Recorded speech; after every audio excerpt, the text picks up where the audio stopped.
il y a 5 ou 6 profs en ligne qui donnent des cours à des heures bien précises. C'est hybride, dans le sens où c'est synchrone asynchrone et humain et technologie en même temps. Et c'est surtout pour les élèves isolés ou qui n'ont pas de professeur de français dans leurs écoles et ils peuvent passer leur bac. Ce ne sont pas les externes, ce sont ce qu'on appelle des bodédimes.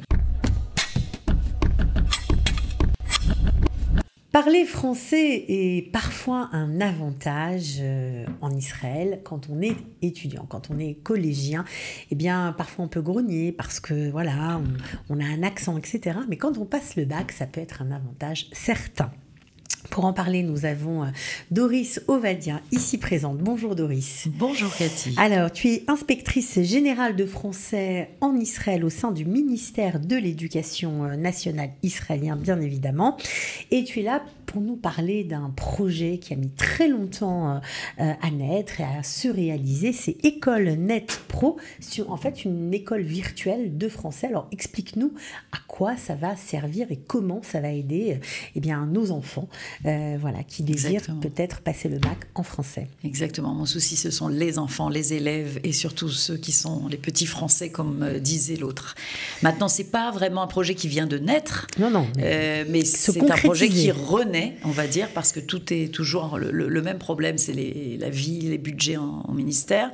Mais c'est une école virtuelle qui existait auparavant, ça fait 4 ans à peu près, où on préparait les élèves au bac, les élèves de première, autant que les élèves de terminale, Yud Aleph Yud Bet, et sur laquelle on propose des cours en ligne et asynchrone, enregistré, où on prépare les élèves à toute étape au bac écrit, au bac oral. Alors, on précise bien, ce sont pour des élèves qui sont scolarisés dans des écoles israéliennes et qui ont envie de passer la matière français au bac, qui peut donner pas mal de points supplémentaires. Absolument, ça donne 5 unités déjà, et les 5 unités sont très importantes en langues étrangères, parce qu'il y a beaucoup d'académies qui demandent une autre langue étrangère au-delà de l'anglais, et qui donnent 20-25 points de bonus à l'entrée des universités. Donc ça, tout le monde ne le sait pas, mais c'est très important d'apprendre une autre langue étrangère, surtout pour quand on passe à maîtrise, son Toar Sheni.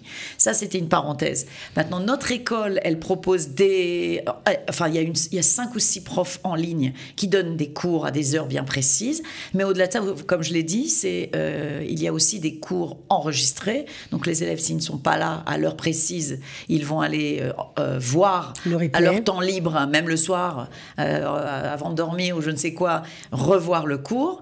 Il y a des exercices en ligne, il y a des exercices asynchrones, il y a des corrections, autocorrections, et il y a aussi des corrections de professeurs, de travaux. Il y a des échanges. Enfin, c'est hybride. C'est vraiment hybride, c'est-à-dire dans le sens où c'est synchrone asynchrone et humain et on va dire technologie en même temps.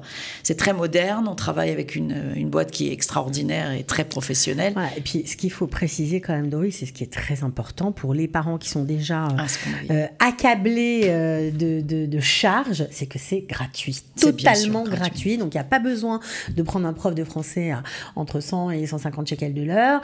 On peut apprendre quand on a déjà une base. Par exemple, souvent, les immigrants parlent français à la maison, mais n'écrivent pas ou ne lisent pas.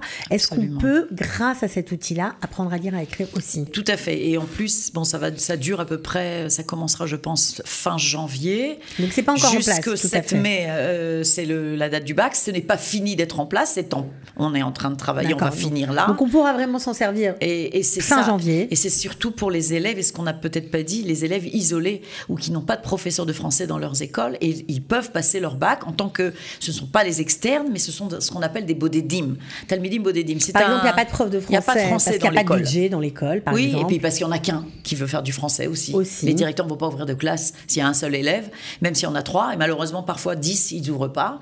C'est je ne sais quoi, toute autre raison, mais on les prépare et on se soucie d'eux pour qu'ils réussissent, ce qu'on appelle Talmidim bodédim, dans tous les coins du pays, au nord, au sud, tout le monde. On a ouvert aussi à tous les élèves d'Israël, même ceux qui ont un prof, pour se préparer s'ils ont envie de Donc c'est vraiment pour tout le monde.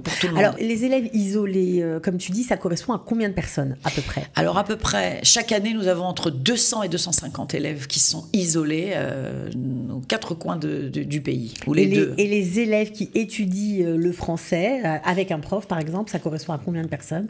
On le sait. Alors, on a à peu près 1200 élèves qui se présentent au bac chaque année. On en a 17 000 qui commencent, mais 1200. Mais bon, on est satisfait. On grandit, on grossit, c'est bien, on est content. Pour les 1200 élèves, on peut utiliser cette plateforme Ecolnet Pro. Souvent, les professeurs qui sont au courant les dirigent, les orientent et leur disent faites rentrer sur telle unité, et si vous avez envie de pratiquer au-delà pour l'excellence, alors vous pouvez rentrer sur cette plateforme et pratiquer encore, parce que ce sont des exercices qui sont aussi interactifs et très modernes. Donc, on peut travailler son accent, si c'est possible ou pas? Oui, est-ce qu'on peut travailler, par exemple, est-ce qu'il y a, puisque tu nous as dit qu'il y avait aussi de la technologie, est-ce qu'on peut répéter après l'ordinateur, par exemple? Oui, on peut travailler l'accent, mais en général, nos clients, on va dire, ce sont des Français francophones. Okay. Mais s'il le faut, il y a ce qu'on appelle une Rederiat, une salle d'échange privé, un cours privé. Il y a aussi des marathons avant le bac, mais ça, c'est encore autre chose. Un marathon avant le bac. Et dans ces cours privés, on a un prof en face de soi, et ce sont des groupes de 5, de 6, et là, l'élève peut demander ce qu'il veut, et il travaillera ce qu'il veut, avec plaisir. C'est vraiment extrêmement intéressant. Alors juste pour remettre un petit peu les pendules à l'heure, pour les parents qui viennent de démarquer, qui ne connaissent pas cette option française, ne savent pas trop comment ça se déroule, est-ce qu'on peut juste dire un petit mot sur le bac? Est-ce qu'il y a un oral, un écrit, les deux? C'est vrai que tout le monde ne sait pas, et c'est bien dommage. En Israël, on peut passer son bac français à toute étape de sa vie, même quand on est en train de travailler. C'est-à-dire, quand on est à l'école, dans un cadre scolaire, il y a un prof de français, tout va bien, on peut passer son bac 5 unités. Si on n'a pas de français dans son école, on peut passer son bac jusqu'en terminale en tant que talmide isolé, élève isolé. Et là, on n'aura pas évidemment de ce qu'on appelle tsioun agasha, de bac blanc. On n'a que la note du bac, mais on a une note qui rentrera dans son diplôme, dans sa toudat bagrut, dans son diplôme. Si on est un khayal ou un soldat ou une personne qui n'a pas pensé à passer son bac en français et qui voudrait le faire, on a la formule externe, et l'enfant, et la personne, c'est même plus un enfant, peut passer son bac en externe, et il se passe uniquement à l'écrit. Pour les élèves et les isolés, il se passe à l'écrit et à l'oral. 70% l'écrit, 30% à l'oral. D'ailleurs, on les préparera. C'est un dossier littéraire. On les préparera à la littérature pour les 30%. Donc ça, c'est pour l'oral. Oui, donc, on les interroge sur des textes littéraires. Oui, tout est écrit sur le portal, tout le programme. Portal Talmidim, portal Ovdeora. Il y a une circulaire, tout est écrit, les nouveaux textes. Il y a même des explications de textes sur le site. Donc on rentre sur le portal site Misrad Achinour, et ensuite on fait au portal Talmidim, au portal Ovdeora, c'est-à-dire pour les profs, on cherche Tsarfatit, on écrit dans Google français sur Google Misrad Achinour. Et là, tout va s'ouvrir à eux. Et on a aussi une possibilité pour ces francophones de faire encore 5 unités, c'est la mini-thèse. Ça, c'est encore autre chose, mais quand même 10 unités pour un petit francophone qui arrive. C'est pas mal. C'est énorme, et ça peut se faire aussi en élève isolé. Bien sûr. Il faut s'adresser à moi. Bon, de toute façon, mes coordonnées sont Voilà, on va les donner. publiques. doris@education.gov.il. Ce sera bien sûr écrit sur le petit texte qui précède la vidéo, comme vous en avez l'habitude. Alors, si on a envie de profiter de cette Ecolnet.pro, je le rappelle, qui commencera en janvier, fin janvier, on fait comment? On doit s'inscrire quand on est élève, par exemple? Alors, il y a plusieurs possibilités. Tout d'abord, l'élève, en général, il doit un peu surfer sur le portal des élèves. C'est bien de le faire. Il va trouver sur le portal Talmidim, il y a une espèce de bannière comme ça, avec un lien. Un QR code, un lien. QR code, okay. Avec une information sur Ecolnet Pro. Donc on clique là-bas, on est inscrit. On clique là-bas, et il faut s'inscrire, il faut rentrer son code, son password du Misrad Achinour, du ministère. Et là, les élèves savent très bien, et ils rentrent, et ils s'inscrivent, et après, c'est nous qui allons les solliciter. Bon, et puis si c'est trop compliqué, on peut vous écrire on peut m'envoyer un mail. pas de problème. Voilà, je redonne Pas de problème, le mail, pas de problème. doris@education.gov.il. Alors, ça, c'est quand même important parce que c'est vrai que c'est un projet qui avait très bien marché en son temps. Absolument. Et de le voir il y a plus de renaître. 300 élèves. Voilà, ça fait vraiment plaisir et puis c'est très utile et c'est gratuit, on le répète.